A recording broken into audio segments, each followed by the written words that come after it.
I'm Dr. Erica Bove, and welcome to the Love and Science podcast.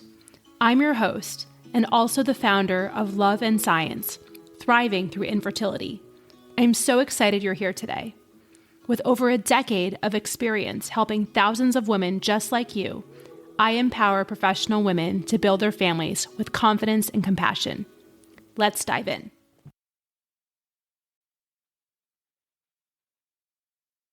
Welcome back to the Love and Science podcast. We're going to start a series that discusses some of the evidence-based practices that we have in the field of REI that may not be obvious to people, even if you happen to be in medicine yourself. So today we're going to talk about embryo grading because one of the most common questions I get asked in my medical practice and in my coaching practice is, a patient or a client who's gotten a recent embryo report and they truly don't know what to make of the alphabet soup. And so what I will say is I actually didn't know this until I was a fellow. So I had gone through an OBGYN residency already. And even though I had done REI rotations, the grading just didn't make any sense to me. And so let's start with talking about how embryos develop. So what I'll tell you is that we start with the eggs and the sperm, which I think is fairly intuitive. But what happens is not every single egg is a mature egg. So unfortunately, the immature eggs cannot be fertilized by sperm. Of the mature eggs, either they are inseminated, which means that they are sort of surrounded or bathed in sperm like a recipe, or they are injected with sperm in a 1-to-1 ratio, which is called ICSI, or intracytoplasmic sperm injection. Of those mature eggs, at best, on average, 70 to 80% will fertilize. And so if you check the next day, it takes about 18 hours to see if an egg has fertilized. You will then see if there is what's called a 2PN embryo, which means that there's one pronucleus from the person who donated the egg, and there's one pronucleus from the person who donated the sperm, and that then sets the stage for embryo development. So it's basically two cells at that point. So if we remember from biology, those cells are going to undergo a series of divisions. And so from that point, there should be exponential growth of the embryo in terms of the cell number and also differentiation. So the 2PN embryo then goes to 4 cells, which goes to 8 cells. And ideally, 3 days after the egg retrieval, which we call day 3, ideally an embryo will have 8 cells. Now, there can be a range. There can be 6 cells, there can be 12 cells, there can even be an odd number of cells.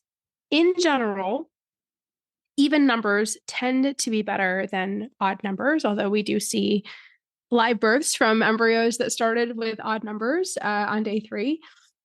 But it basically means that the cells are dividing, and that sort of on a day 3 embryo grading, you can see like if maybe it's a 6A, right? It means it's 6 cells. That number 6 pertains to the cell number. And then A or B refers to the grading of those cells. So it looks at like fragmentation and how the cell looks in terms of cohesiveness and structure and morphology. And when you're actually looking at it, you can zoom up and down on a microscope and you can actually see every single cell, which is pretty amazing. And so, 8A is the best you can get on day 3, although 8B is wonderful, 10A is wonderful. There's a whole range, but it just helps to characterize how many cells are present and how does the grading, how do the cells actually look. Now, if you are thinking about undergoing a day 5 embryo transfer, a lot of growth happens between day 3 and day 5. So that exponential growth keeps going. And ideally by day 5, what we have is what's called a blastocyst. So cyst means fluid-filled structure. And ideally the blastocyst has basically sort of 2 different structures that we can identify and grade. So if you're looking at a day 5 embryo and thinking about grading, most labs will follow this, not every single lab, but sort of the labs that I've been a part of and, reading a lot of the papers on this as well, there's basically 6 stages of embryo development in terms of hatching. Between the day 3 and the day 5 stage, the embryo becomes a morula, which is like this very compact ball of cells. And people say all the time, well, why don't you look on day 4? There are embryoscopes which give you real-time imaging, although those haven't been proven to, optimize outcomes when you look at the data. Day 4 embryos, they're really hard to grade. They're really hard to characterize because they are so compact, and you really can't tell too much about the quality on that day. So most labs don't even look on day 4 because they're sort of trusting that they're undergoing the process of development. And by day 5, hopefully we can see some of the milestones that are important for embryo development. So on day 5, typically there's a number that's assigned and there's 2 letters that are assigned. Now, the number doesn't refer to number of cells like it does on day 3. What the number refers to is actually the degree of expansion of the blastocyst.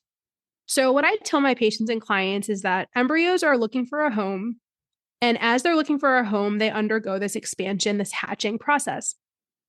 And so stage 1 is sort of the first stage, then stage 2, and then stage 3, or a stage 3 embryo, is basically where you can start to see the different layers. There's an outer rim of cells, which we call the trophectoderm.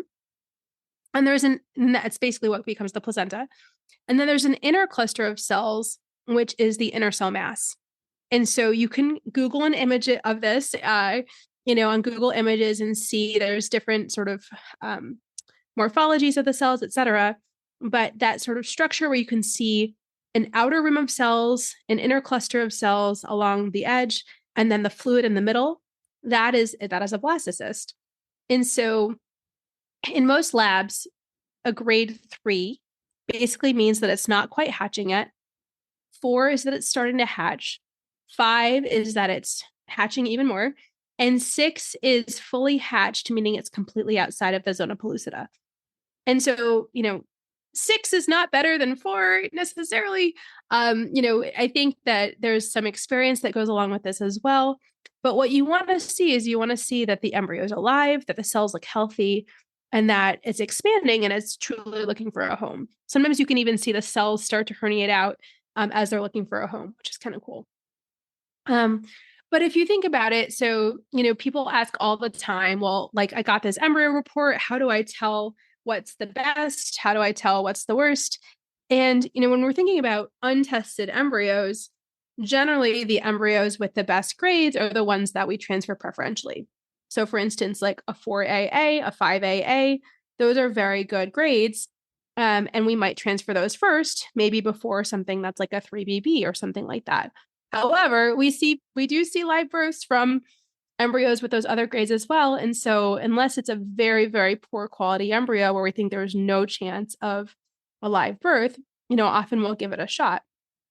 Now, I didn't yet describe what the letters mean. So the first letter of the grading system pertains to the inner cell mass. And so oftentimes in many labs, you'll see an A grade, a B grade, a C grade. Again, just like school grades, A is better than B, which is better than C. I have seen some labs give a D designation as well. And sort of you kind of have to calibrate to what your lab does. But the point is that, A is the best, B is still very acceptable. C, we do see live births from C grade embryos. However, it's less likely. And then D is a poor quality embryo if your lab gives those designations. My lab right now, where I practice clinically, has an A through C grading system. The second letter of that embryo grade is the trophectoderm grade. And so that's the part that's going to implant. That's why that is important. And so that is the part that becomes the placenta. And so you want a strong grade in that letter because that is those are the cells that are going to connect with the endometrium and then start allowing that embryo to access the nutrients. So again, the first letter is the inner cell mass grade. That is the part that hopefully will become the baby. The second letter is the trophectoderm part, which hopefully will become the placenta. And then, from then on, that sets the stage for hopefully a successful pregnancy. So I hope that clarified a little bit about the alphabet soup. There are some labs that give, plus, like 8B plus, 8B minus. Again, pluses are better than minuses. But again, we do see live births with all sorts of embryo grades. If you have two C's in the grade, that's generally not the best quality embryo, although even still, sometimes you can see a live birth from those embryos as well. So I usually err on the side of giving an embryo a chance rather than discarding that something that could potentially make a baby. But I think also in the era of genetic testing of the embryos, it does get a little bit more complex because not only do we have the embryo grade, which pertains to embryo morphology, but also we have the genetics. And so typically our embryos are graded on day 5 and day 6. There are some labs which grow embryos out to day 7, especially if genetic testing is going to be done, because even though day 7 embryos have lower success rates, if you can get to a chromosomally tested embryo on day 7, those embryos do have a small chance of making a baby and a live birth as well. So thinking about day 5 versus day 6, this is hotly debated. Now, again, if you know the chromosomes, that's a whole other story because then you can use that in your ranking.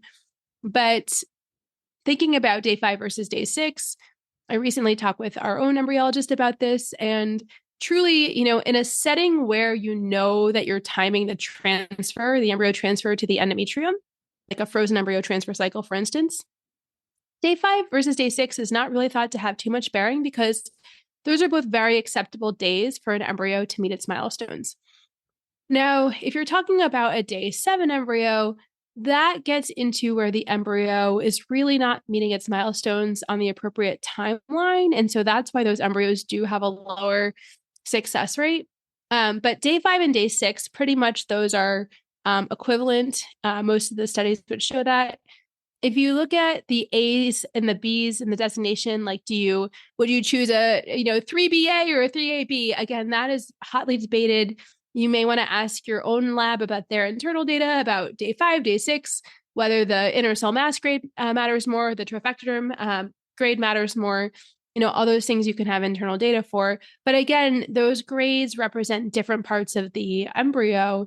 And so they have different functions. Ideally, you'd have solid grades in both of those letters, but sometimes you do need to sort of make a choice based on those things. In my practice, I'm a physician and I love to know what the embryo grade is so I can counsel my patients. But at the end of the day, the embryologists are the ones who are looking at the embryo and I trust them entirely. So in a reputable lab, I really do leave this up to the embryologist, especially in untested embryos, to say, tell me what embryo looks the best and we'll start there. Because typically that's what's going to yield the best chance of success, right? And sometimes I do get curious and I ask to see the embryo through the microscope myself. But again, when it comes to those sorts of decisions, I really do trust the lab because they are very good at this. They do this day in and day out. They have, their degrees in this. And, we work as a team to help our patients and our clients have the best possible outcome. So that's the embryo grading, day 3 and day 5.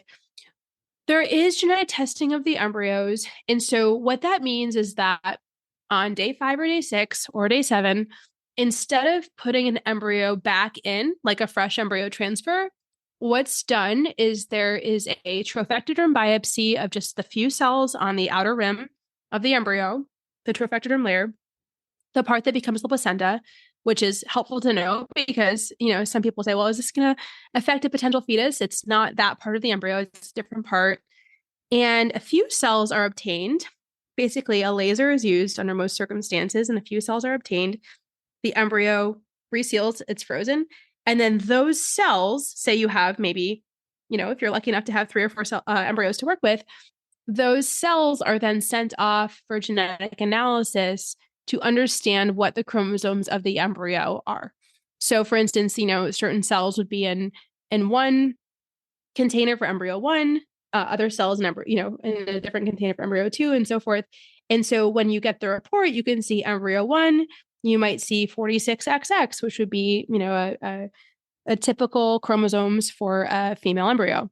Maybe you get, embryo 2 says Turner syndrome, or embryo 3 says, 45 XY, and also there's an aberration on chromosome 16. A lot of these anomalies that we see in the chromosomal patterns are very random, and many times they are very complex in terms of different chromosomes being affected at the same time. But sometimes we can see certain patterns in the genetic testing of the embryos that then give us a little bit of a sense, say a couple has, many of the embryos follow a typical pattern. Maybe there's something about the parents that might promote that with more frequency, such as like a translocation of their germline. So, there are things we can glean from genetic testing, but I think that when you're looking at genetic testing, the genetically quote unquote euploid embryos are going to have a higher rate of success compared to the mosaic or the aneuploid embryos. Every lab has their own sort of distinction with the lab that they work with, the genetics testing lab, in terms of whether mosaic is reported. Now we're getting really kind of nuanced, but I think it's important because people ask me all the time. And then, what threshold do you use to call an embryo euploid? What threshold do you use to call an embryo low-level mosaic or high-level mosaic or frankly aneuploid?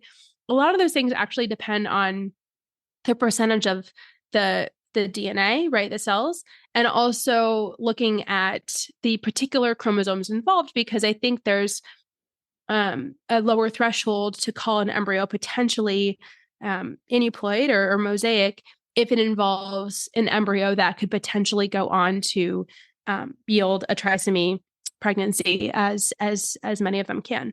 And so the genetic information does give some nuanced information about the embryos, although, I will say it is not indicated in many circumstances. And I think a lot of young, healthy women, in my experience and based on the data, truly do not need genetic testing of the embryos and actually do not benefit from genetic testing.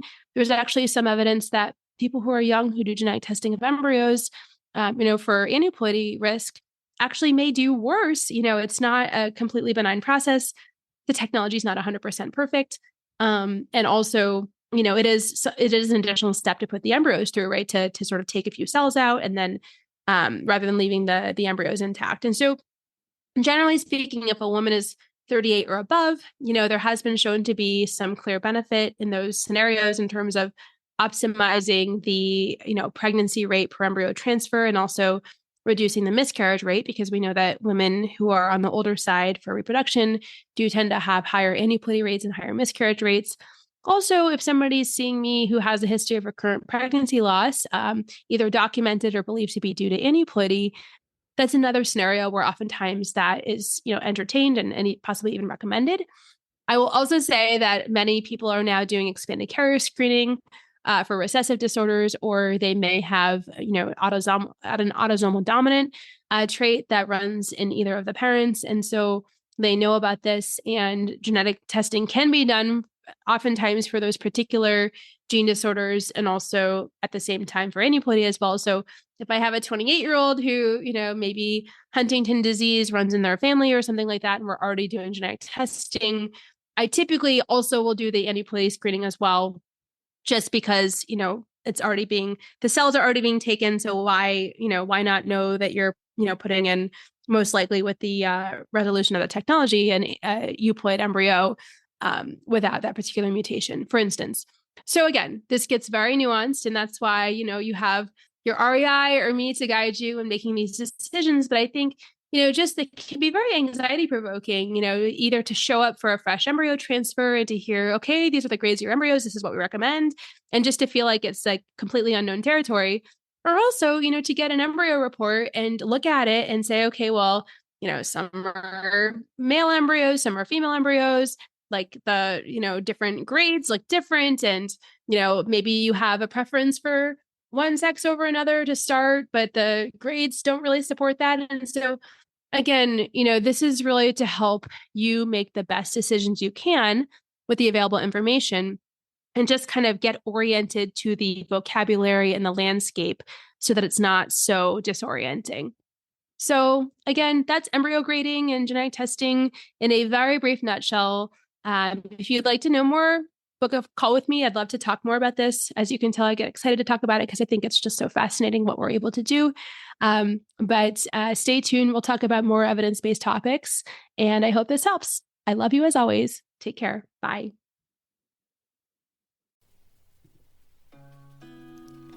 Thank you for listening to the Love and Science podcast. I'm so glad you joined us today. If you found this conversation valuable, if you could please rate, review, and share this podcast with your trusted people, it would mean so much to me. If you want more tools to help you navigate the fertility journey, please book a discovery call with me today. The link is in the show notes. Please do not let infertility have the final word. I'm here to take the burden from you so that you can achieve your goal of building your family. In gratitude, this is Dr. Erica Bove. I'm rooting for you always.